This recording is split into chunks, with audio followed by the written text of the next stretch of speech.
Hello, मेरा नाम मोहम्मद फ़रीदी है और मेरा जन्म 1982 में ईरान में हुआ।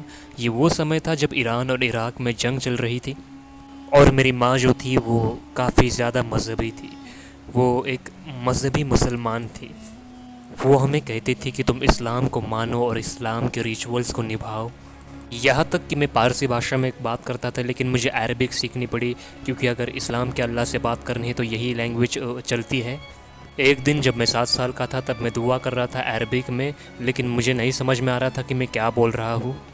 ये एक दुआ थी जो मैंने थोड़ी बहुत याद कर ली थी कुरान से। लेकिन उसके बाद मैं अपने माँ के पास गया और मैंने अपने माँ से पूछा, माँ क्या मैं इस्लाम के खुदा से पारसी भाषा में बात कर सकता हूँ?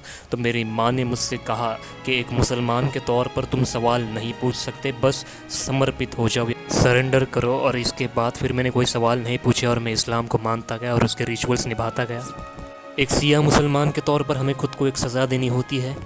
जब हमारे इमाम की डेथ एनिवर्सरीज होती है तब हमें चाकुओं से और छुरियों से अपने आप छाती पर और हमें अपने पीठ पर वार करने होते हैं और हमारा खून निकालना होता है। और जब मैं ये पहली बार कर रहा था तो मेरा ईमान में के सामने फिर मैं घुटनों पर आ गया और उसने एक स्वॉर्ड ली और उसने मेरे सिर के ऊपर काफ़ी ज़ोर से मारना शुरू किया। और उसने काफ़ी ज़ोर से उसने मेरे सिर के ऊपर प्रहार किए। और 18 साल की उम्र में मैंने फिर रिवॉल्यूशनरी आर्मी ज्वाइन की, जहाँ पर दोनों देशों के बीच में जंग लड़ रही थी। और मैंने अपनी आत्मा को तैयार किया कि मैं जंग लड़ सकूं इज़राइल और अमेरिका के ख़िलाफ़। और मैंने तय किया कि मैं अपनी ज़िंदगी में जिहाद करूंगा, पर खुदा का मेरी ज़िंदगी में एक अलग ही मकसद था। जब मैंने आर्मी छोड़ी, मैं अपने एक दोस्त से मिला जो हमारे साथ ही पला बड़ा था और वो मसीही था जो इस्लाम से मसीह में आया था। और उसने मुझे खुदा के प्यार के बारे में बताया और उसने मुझे प्रभु यीशु मसीह के बारे में बताया।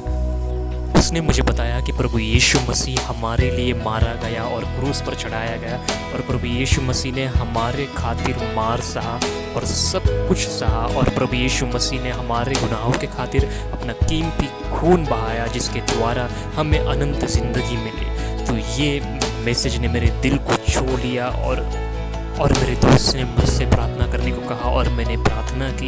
और उसी वक्त मैंने प्रभु यीशु मसीह को अपने दिल में रिसीव किया। और मेरा पहला जीवन जो एक कैंसर की तरह था, जिससे मुझे दर्द होता था, वो मैं खुद से नहीं थमा पाता था उस दर्द को। लेकिन जैसे मैंने उस दिन प्रभु यीशु मसीह से प्रार्थना की, वो दर्द मेरे दिल से थम गया और मेरे दिल में एक प्यारी सी शांति आई और प्रभु यीशु मसीह ने मेरा जीवन बदल दिया।